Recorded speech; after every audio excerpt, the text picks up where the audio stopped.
What's going on, guys? My name's Max. I'm bloke of average fitness trying to get to above average fitness, and we're back out again. Today's day 4 of the Festive 500 and we have made it down to Richmond Park for some laps. I thought the weather was going to be a little bit better today, but by the looks of things it is extremely foggy, so not ideal conditions to be filming in. I left it a little bit just to see if it would brighten up a bit before I started filming, so we're actually 38k in already. We are now heading to a coffee stop, refuel the legs and see what the plan is for the rest of the day, because we are in central London after all. There's talks of heading to Rapha. 4 days in and I'm dying, mate. Every single day has been different. On the Zwift, out in Richmond, on the roads of Swindon. We've been trying to mix it up a little bit, so we thought we'd come out to Richmond. Anyway, I'll catch up with you guys at the coffee shop.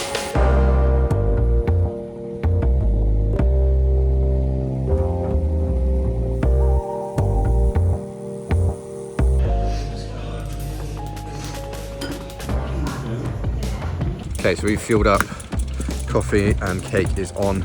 We're now gonna go back to where the car's parked so that Dan can get one of his bags. And then we're gonna head into town and head to the Rapha store so Dan can do some Christmas shopping. I probably will as well, knowing me. I have realised I got a little bit of a puncture on my front tyre, so I'm gonna put some air in it now. But yeah, ironic, last time I was here, Max got a puncture. Next time, the other Max gets a puncture. So this genuinely isn't even planned. You can see here, there's a bit of where the sealant is, that there is where the puncture is. Luckily, literally last week, guys at Site Plus sent this out. This is a mini pump, electric mini pump. Turn it on, set whatever PSI you want. So in this case, I want 65 PSI. Find the valve, and literally just pop that on it. So you can see here it's reading 52. I'm gonna top that up.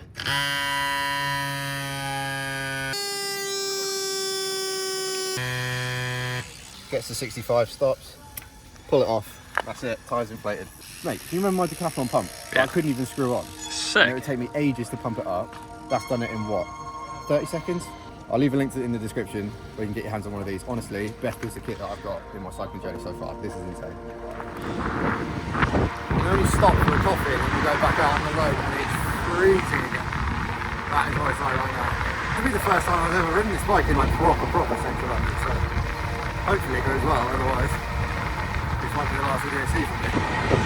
But now that I've put some more pressure in the wheels, we are spinning nicely. Very, very smooth, he says, going over a bump. I bloody hate traffic. These are things that you don't have to deal with in Swindon. Trains on a ride. Why are we waiting for? Oh. We just cross that. No, never ever cross a traffic crossing like that, a train crossing. Not even joking, we've ridden for about 20 seconds up the road and I've got another puncture. Don't really know what to do about it. The tyre seems to be holding pressure. We're going to ride back to the car and I'm going to see if I can make it to a bike shop. They might be able to sort it, but I think it's going to be alright, to be fair. It looks like it's sealing. This is just the realities of cycling in the UK in the winter. Puncture after puncture. Alright, Dan has done a little outfit change. He's gone into commuter mode and we are on our way to rinse his bank account at Rapha. Puffer underneath, got the Gore waterproof on top, got the Solomon bag on the back, full commuter mode. This is some good junk miles now from 45k. Do the rest of it, just go on a little explore around London.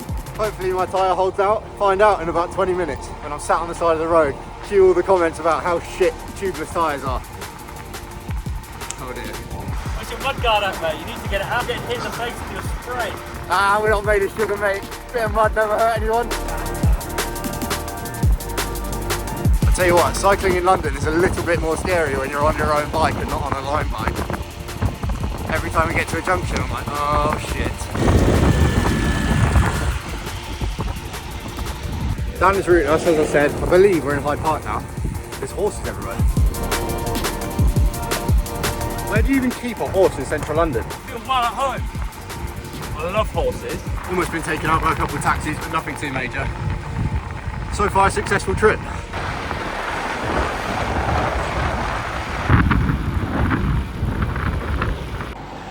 I am full commuter mode today. 2 jackets on, I am freezing. Legs out, and I am suffering.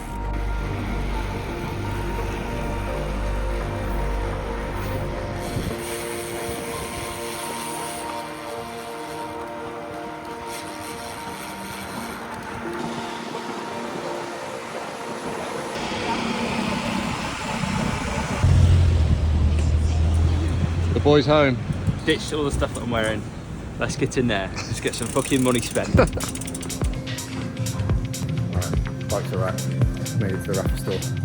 Come and do some shopping.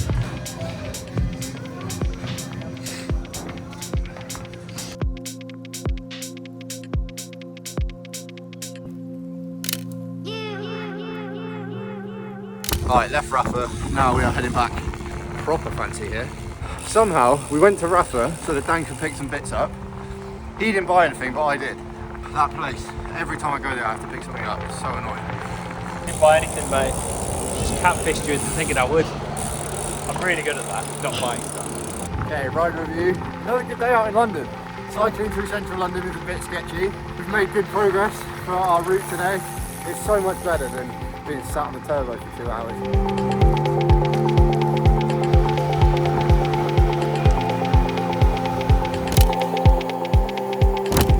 Okay, it's a couple of days later and I'm now on the final ride of the Festive 500. As I did quite a few of the last few rides on the turbo, it made for pretty boring content, but all you need to know is I've been covering around between 60 and 70k per day on the turbo, which has been a lot. Main takeaway from this challenge is that 2 hours is a long time to spend on the turbo. And I've got 25k in and I've got 50k left to do. I thought what better way to end the year than doing laps of my local route.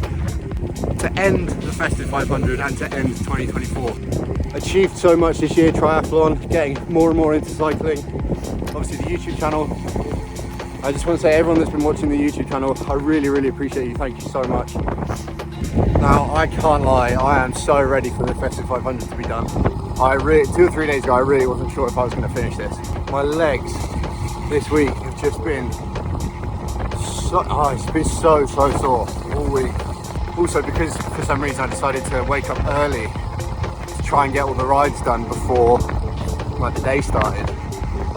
My sleep has just been really bad, which I think has probably been the worst part. I think veteran cyclists love to tell you how easy they find cycling and how, you know, oh yeah, I did Festive 500 last year and it was easy, it was fine.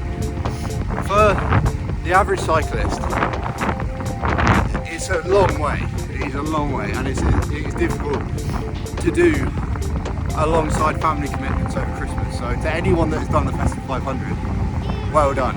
And I am really, really proud of myself for completing this. I think that the hardest part about the Festive 500 hasn't really been the physical side. If you're a gym goer, the DOMs are very comparable to doing back-to-back leg days, which if you're doing a push-pull leg split twice a week, you know, you'll experience the same kind of leg DOMs. It's more so the mental side. Balancing doing between 60 and 70k every day for a week alongside, you know, all the social and family commitments throughout the Christmas period is really tough. I think it's more a test of discipline than it is a test of physical ability, which is right up my street. I can safely say that it has tested my discipline. There have been multiple mornings where I've woken up and been like, nah, I'm not doing this anymore. You get your head down and you just smash it out. I'm really glad I did it. Will I do it next year? I don't know. I'm glad I did it this time.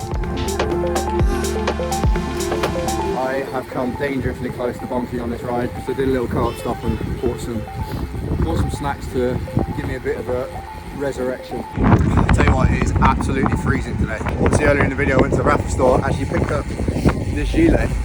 Breve, something jersey, something gilet. Really, really good, super warm. But I am layered up today. Also wearing a new jersey from Meta. If you want to check it out, I'll leave a link in the description below. Go and have a look.